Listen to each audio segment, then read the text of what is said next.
Hey, hello everyone and welcome to Extreme Graphics Tech. My name is Angelo and today I want to talk with you about everything about the PlayStation 5 Pro. Well, there has been a lot of rumors and specifications going out there, and it seems that everything but confirmed so far. So here I want to talk to you about what it means, what the hardware is going to do, why some of the specifications, and then some comparisons with some PC hardware, just to see also some benchmarks of what we can expect at least to do, and how much this will cost you if you were building a similar PC. But I have to clarify, please understand that what I'm going to be talking here are assumptions, okay? It's obvious that there is many nuance when we are talking about console hardware, like the bandwidth and optimizations and so on, that it won't make it exactly like I'm saying. So I'm not saying that what I'm going to say is the truth and it's going to be exactly like that, but I think this is just for us to have an idea of what we can expect, okay? So please, let's just start with that. Okay, this is going to be a long video because I already recorded the Spanish one and it took a while to explain everything. So hopefully this is going to be a little bit shorter, but I don't know by how much, okay? So let's talk about the first thing that they're saying here, which is system memory. So the PlayStation 5 has 448 gigabytes and the PlayStation 5 Pro is going to have 576, which is a 28% increase. And this is very important because one of the points that the consoles are being, doing better is the fact that this bandwidth allow them to move the higher resolutions better than the equivalent hardware on PC, because normally the GPUs on PC have a much lower bandwidth compared to the consoles in VRAM and also system memory, because even if you use the fastest DDR5, you are not having as much speed as this unified system, which is one of the biggest advantages that consoles have. So sometimes you can see that a game, if you a game running on PlayStation 5, maybe at 1440p, and you have an equivalent GPU, is running much better on your system. But if you try, but then for example it has a fidelity mode or whatever on PlayStation 5, and the same game is running at 4K and is running better than on your hardware, which was running the game better, like for example at 1440p. So you ask, how can this be possible? And that's normally because probably your GPU is bandwidth limited. So on higher resolutions, bandwidth is very important, but also for some other sort of effects and graphics, but a resolution is one of them, and this can be this can make a big difference. Okay, having said that, in terms of CPU, obviously they're going to be basically the same. According to this, it's only going to be a 10% faster, and the reason, as we know, is because the CPU can break the logics of the game when we were talking about a closed system, because the game logics are built around the speed of the CPU, and you can change them, because if in the Pro you set up certain types or physics behavior and the PlayStation 5 doesn't have enough power to move that same physics behavior, then what you're creating is essentially two different games or different gameplay situations, and they don't want that, obviously. One example that I always use is the Switch. When you play the Nintendo Switch in dock or portable mode, what changes is the GPU speed and the bandwidth of the memory, but the CPU stays the same in both situations. They don't change depending on how you're playing, and that's the reason, is to not break the game logic. Okay, audio. I have to say I'm not an audio guy, so I'm not quite sure what this means. They say that the cheap ACM library having 35% more performance. I doubt that the consoles right now are using CPU to accelerate audio. They have their own thing, so I don't think this is going to make the games have more resources in terms of CPU. I just think that, as they say down there, more convolution reverse can process, more FFT or IFFT can be processed. I have no idea what any of that means, but what I understand is having that being faster will allow to add more audio effects going on, which I don't know what that can be, because I think the audio for the systems ever since that, like the PlayStation 3, are already incredible. So well, good. Audio guys will be able to explain probably much better than me. Now let's go to the point I want to talk, and is my more interesting one, is the GPU. Okay, so here it says that the rendering is going to be 45% faster than the PlayStation 5. This is because there is going to be obviously a faster GPU. There is a faster bandwidth that also collaborates with that, and there are other things that are going to happen. So It's only 45%, which is not bad, but it's not going to take a GPU limited game from 30 to 60 FPS, for example, unless they use all the kind of techniques we are going to be talking. But just based on pure performance, rasterization performance, a game is not going to go from 30 to 60 FPS. The best you can expect is 50% more, let's say, on a GPU bandwidth game, then it will be to going from like 30 to 40, 45. Okay, so this is going to be a point of contempt there. But let's keep talking. Then they're talking 2-3 times, even 4 times more ray tracing in some cases. The reason they're saying this is because apparently they are going to be using some RDNA 4 features in this GPU. Of course, this is going to be mostly RDNA 3, but with some RDNA 4 features, and that RDNA 4 features could be all related to ray tracing. This is not strange in the world of consoles. When the PlayStation 4 Pro came out, they it included some features from Vega, which were things like rapid packet math, which was the possibility of running 2 16-bit instructions instead of 132. Normally in cycles, or at the time, every cycle you can process 132-bit or 116-bit instruction, but with rapid packet math coming starting on the Vega 56, you could run either 132-bit or 2 16-bit instructions. So that was included in the PlayStation 4 Pro. Far Cry 6, I believe, used this to accelerate the game. So yeah, this is not strange. Okay, now here is the part that's also interesting. So we're talking here 33.5 teraflops. I know teraflops are a measure that people confuse and do a lot of funny things with it. But in this case, how is it that we're going from a 10 teraflops machine to 33, and all we're getting is 45%? Shouldn't be like 3 times or at least twice? Well, there is an explanation, and we're going to get there about this, but I'm going to explain what is happening here, okay? And then we have with the PlayStation PSSR, which is a PlayStation Spectral Super Resolution Upscaling. They should have added the U or something to make a little difference, because it's a screen space resolution reflections. So here we are talking about the same. But anyway, this is like a new upscaling technology that is going to be probably similar to DLSS, better, as hopefully better than FSR2, and maybe why not even better than DLSS. I'm a big DLSS supporter, and I think anything that makes your game run better is great. So this resolution scaling system, together with the 45% in rasterization and 2-3 times more RT, can make a big difference in some games that are GPU limited, because as I said before, the CPU is not really that much faster or different. Then it has some AI accelerators, which I'm going to consider that they are part of that.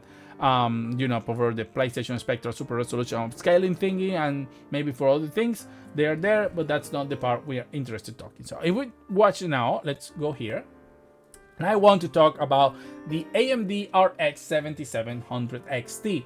And why I want to talk about this GPU? Well, it's because when we look at it, it looks like exactly or the closest to what the specifications of the PlayStation 5 are, except for a couple of things that we're going to be discussing. So we have this Navis RDNA 3 system here, which we had GDR6 and so on and so on. But the things we're more interested are, to begin with, the bandwidth. As you can see, the bandwidth is inferior to that of the PlayStation 5 Pro and even the PlayStation 5. And as I said, this is a very important topic, because bandwidth can make a lot of difference when we're talking about higher resolutions. And so that's why sometimes these cards are so fast for certain resolutions, but they struggle a higher resolution. And you see, but why is that PlayStation 5 is going better? It's not necessarily because of optimization, but it's because specifically in that case we have that sort of behavior, right? With the bandwidth, having more bandwidth allow you more resolutions depending on the situation. Of course, it's not always point to point. Okay, but the thing is this: floating point 35.17, which is quite similar, okay, to the PlayStation 5. However, still, the question I'm asking is, how is that we're talking 35.17 teraflops, and when we see the relative performance of the 7700 XT, this one is slower than an RDNA 2 RX 6800. So it means that essentially a normal Radeon RX 6600 is almost or essentially the same in terms of raster performance of the PlayStation 5 Pro, which will make sense, and we will see in a second why that makes sense, okay? So the reason I say why this makes sense, but where this number come from, is because of a simple thing. So we see here that this unit have 54 compute units, which are also the rumored amount of compute units that the PlayStation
unified. On our PCs, we don't have that. We have very slow DDR5 memory, kind of fast VRAM memory, but with lower bandwidth bus, and so that creates a little bit of a bottleneck that the consoles don't have. So in this case, we can see here that we have basically the equivalent on the PlayStation 5 Pro of an RX 6800. That's my bet. I believe that's what we're going to see, and we are going to see them announcing it at around 15 to 16 teraflops, because the extra 33 teraflops or whatever, or 20 teraflops are coming from the RT cores. So this, I think, is going to be, in terms of rasterization, the closest GPU we're going to have on the PlayStation 5, okay? But now we have to understand something. When the PlayStation 5 is going to be running again with ray tracing, it's probably going to be much faster than the RX 6800, because as I said, the 6800 doesn't even have dedicated RT cores, which the PlayStation 5 Pro apparently, for everything we've seen, is going to have, because it's using RDNA 3 and in some cases even RDNA 4. That means that if they have 54 compute units, they are probably going to have 128 RT cores, or the capacity, not necessarily the amount of article, but at least the amount of instructions are going to be double. So that means that even though in raster they're going to be very similar to the RX 6800, it can be that in ray tracing, then it dusted. It'll just leave in the dust the RX 6800. So it will depend on what the game is doing exactly, but that's a very interesting, right? Because we have these two systems that say completely different things, but at the end of the day we have this. However, we check here the RX, when we check these other cards, we can see on the back that, for example, if we go back here, that the 6700 XT, which is a little bit faster than the PlayStation 5 Pro, however, is 87% the total of the RX 7700 XT. So that is still not 45% faster. So let's see how that goes, but it's a little bit weird when we consider everything. But we have to consider that it's going to probably be a little bit faster. It's going to be more similar to an RX 6800 with more bandwidth. So there is a lot of things going on together that may claim those 45% more performance, which is going from 10 teraflops to the 16 teraflop of the RX 6800 or similar. So now, having said all of this, what can we expect then? What is the sort of jump we can expect? Of course, I don't have like a magic ball to see the future, a crystal ball, or anything to tell me exactly what the future and exactly what sort of optimizations or usage the developers are going to be doing, of course. But however, I wanted to run just a little bit of experiment with a couple of games, Alan Wake 2 and Cyberpunk, just to see what sort of improvement we can get with the RX 6800 over the PlayStation 5. And considering that the RX 6800 is supposed to not be as good in ray tracing as the new PlayStation 5 Pro, which I think is a very important point. Okay, so after we watch that, I'm coming back with the results or my conclusions. Okay, having said all that, I wanted to check a couple of games just to have a theoretical performance idea of what the PlayStation 5 Pro can do. And in this case, I'm testing the game Alan Wake 2. And as you can see here, I'm running at 1440p medium with FSR imbalance, which to achieve the 60 FPS, which is a better result than we get on console, which the game is basically using low settings in order to achieve 60 FPS. And I believe the resolution is probably even lower. I don't remember exactly, but I know the settings in this case are better than they are on console, and we achieve 60 FPS in this area. However, if we want, to use the 30 FPS mode that the consoles have, in this case I can activate 1440p low and have ray tracing in low to get to 30 FPS, which is much better than any console, because no console have any sort of ray tracing active, at least not the hardware one with we are talking about here. So the thing is that this is where I think the PlayStation 5 can leverage the advantage, because remember, this RDNA 26800 is not supposed to be as good in ray tracing as any RDNA 3-car equivalent, because they do have dedicated RT cores, and the PlayStation 5 Pro is supposed to be 3 or 4 times faster. So they may have something running like this, but even at 60 FPS or with better ray tracing quality, even though the rasterization part of it may be even worse than the RX 6800. So it's how they leverage that advantage and combination that can make a difference when we are comparing, against PC or console equivalents. If the ray tracing performance is much better, then of course things are going to be much better on console when ray tracing is active. For example, in the case of Cyberpunk here, on console it run a 1440p FSR dynamic scaling with medium settings or a combination of medium and high settings. Here we are 1800p Ultra using FSR balance without the dynamic resolution, which is a huge increase in quality in terms of resolution and also in terms of quality for the game, and we are running at perfect 60 FPS. So as you can see here, this is running much better than the consoles, better resolution, better quality, and we're having a really good experience with this game. And this is sort of jumps I expect to see on the PlayStation 5 Pro. However, when we want to go to the 30 FPS mode that runs at 1440p at 30 FPS with only RT shadows and FSR and dynamic resolution on consoles, here instead with the 6800 we can have 1800p, which is still better. We're still keeping the ultra settings, but activate RT shadows, RT reflections, and RT global illumination, which is 3 effects, RT effects instead of just one, and still have those 30 FPS frames. So in the case of the PlayStation 5 Pro, if the RT performance is 2 times or 3 times better than this, then maybe we can have this same configuration but running at 60 FPS, because I think that's what the PlayStation 5 Pro needs to leverage, is this whole RT better performance that is going to be the actual difference against the same or similar systems on PC.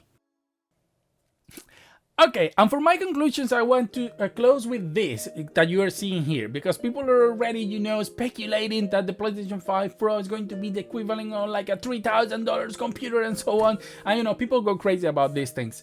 And I think that that's not going to be the case. To begin with, I'm starting with just an AMD Ryzen 7 5700X, because that CPU is going to be faster than whatever the PlayStation 5 Pro has, and you can go even to the point of using AM5 platform if you want with the 7600, and I think it's still going to be faster. We know that the CPU on the consoles is essentially an 3700X with some cores used for OS, so at the end of the day it's sort of equivalent to a 3600 on PC. So to me that CPU is already better. Okay, so we have some motherboard stuff, normal stuff that you will have to put.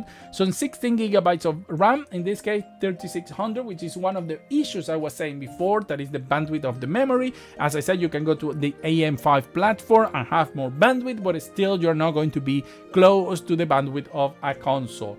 But you can have more if you add like 32 gigabytes of RAM here for only like $72, okay, which add to the total of around $970, okay.